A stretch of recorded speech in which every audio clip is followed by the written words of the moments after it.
రాజా బడికి వెళ్ళి జాగ్రత్తగా రా బాబు. అలాగేనమ్మా. అమ్మా నువ్వు చాలా అదృష్టవంతురాలి. బాబు చాలా బాగా చదువుకుంటాట. క్లాసులో ఎప్పుడు ఫస్ట్ గా వస్తాట.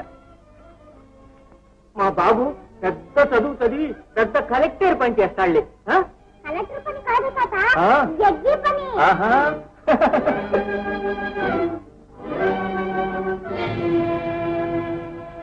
అమ్మా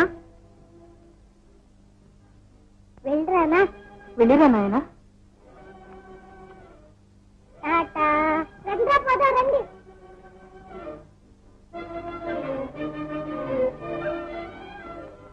అక్క తొందరగా పదారు వెళ్తా.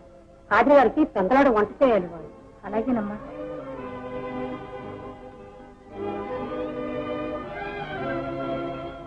ఇదిగో అబ్బాయి ఒక గవర్నర్ మార్క్ బీడీలు లేవు సార్. గుర్రం మార్క్ బీడీలు ఉన్నాయి సార్. గాడిద మార్కేం లేదు. ఓహో మీరు గాడిద రకమా సార్? చెప్పు మార్కేమని కావాలా సార్? ఓహో నీకు ఉందే ఐడియా. పోనీ ఆ గుర్రం మార్కే తగలయి మాయిదారి మోక.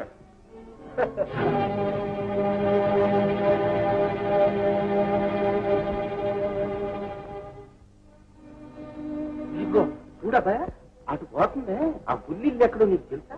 ఈ ఊరు పక్కన చర్చి లేదు, అక్కడ తోట పని చేసుకుంటున్నది. బిడ్డ పాప ఎవరైనా ఉన్నారా? అదన్నీ ఎవరికి తెలుసయ్యా? ఇప్పుడు తెలిసిందిగా. ఇక చూడు నా ఐడియా.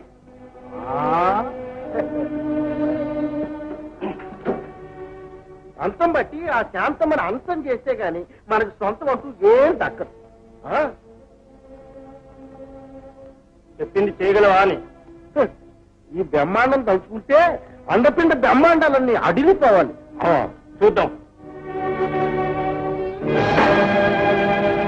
Aval right idea. మాటల్లో కాదు చేతల్లో చూపించాలి. ఆకలి కావాలంటే చేతుల్లో సొమ్ములు పడాలి బావారు, సొమ్ములు.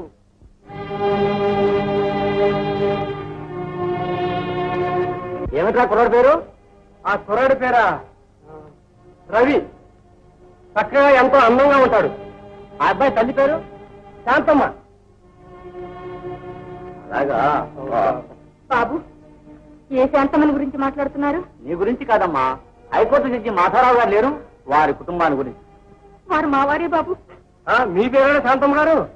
అవును బాబు. బాబు ఏదో మాట్లాడుతున్నారు. మా రవిని గురించేనా?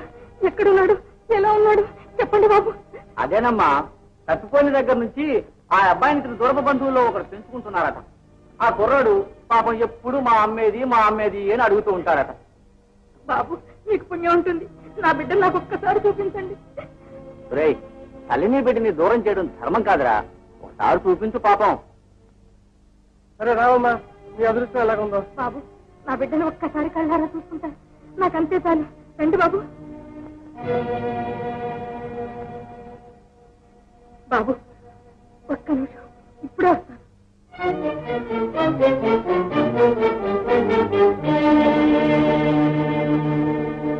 బాబు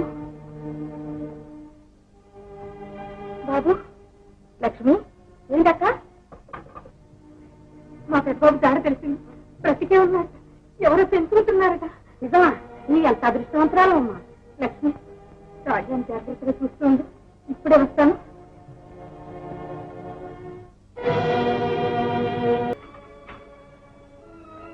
రాజా గారికి ఇచ్చే బహుమానం ఏంటో చెప్పలేదు. మీరు మీ రాణి గారికి ఇచ్చే బహుమానం చెప్పారు గనుకనా? నాదంతా నీదే డియర్, వైఫ్ డియర్. వట్టి మాటలకేండి, మర్చిపోయారా? నా పేరు మీద వజ్ర విలాస్ అనే భవనం కట్టించిస్తున్నారు. తాజ్ మహల్ లాంటిది కట్టించేస్తాం, కానీ దానికి ఈ ఊరు పనికిరాదే. అందుకని మార్చేస్తాం మకాం పట్నానికి, కట్టించేస్తాం పెద్ద ప్యాలెస్, ఇచ్చేసేస్తాం వజ్రానికి బహుమతిగా. వజ్రం మరి నా బహుమతి నేను అప్పుడే ఇస్తాను. డార్లింగ్, మీ ఇద్దరికి నా బహుమానం ఏంటో తెలుసా? చెప్పు మావా, చెప్పు. చెరొక్కప్పు. శాంతమ్మ జీవితంలో జరిగిన ఒక్కొక్క సంఘటన తరచి చూస్తే ఆమెకు ప్రబల విరోధులున్నారనే సంగతి విస్పష్టమవుతున్నది.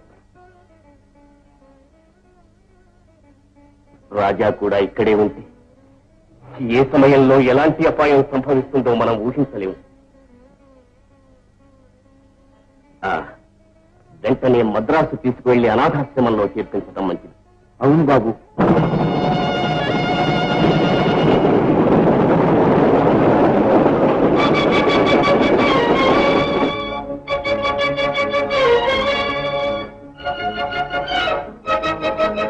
బాబు, ఇదే స్కూల్. లోపలికి వెళ్దాం పదా.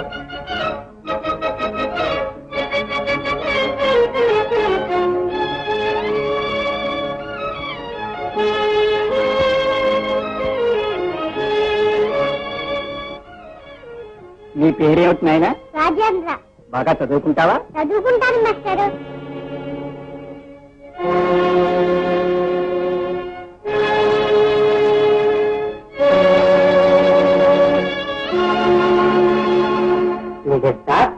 నీకు కేసు పట్టారు అంటే బంగారం అవుతుందని నాకు నమ్మకం ఉంది. తీసుకోండి. గారు, పైసా జీ పైసా, పైసానే పరమాత్మ. తీసుకోండి 5,000 రూపాయలు. సేట్జీ, 5,000 కాదు కదా, 5 లక్షలు ఇచ్చినా ఇలాంటి కేసు నేను పట్టను. తెలిసిందా? న్యాయమైన కేసులు అయితే డబ్బక్కర్ లేకుండానే పనిచేస్తాను. వెళ్ళండి. దానికి చాలా మంది ఉన్నారు.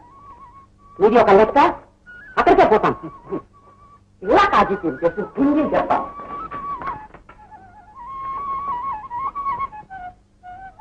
రాజేంద్ర, ఫాదర్, ఫాదర్, కమాన్ ఫాదర్, కమాన్.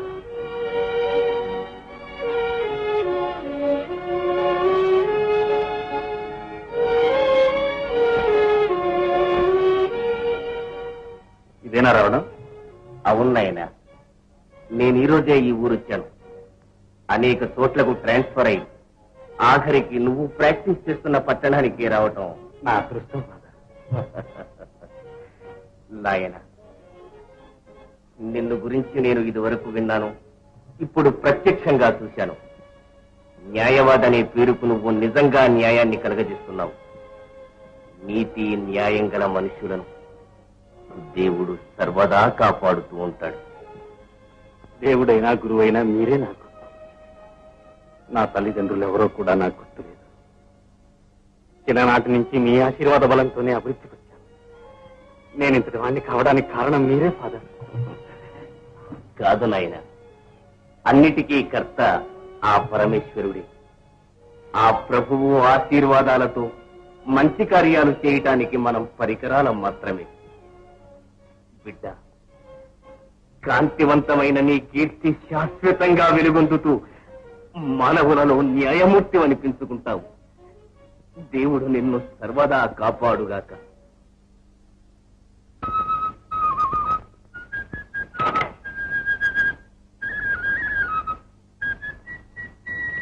పద్మ, పద్మ, ఇదిగో ఇక్కడే ఉన్నాను తాతయ్య.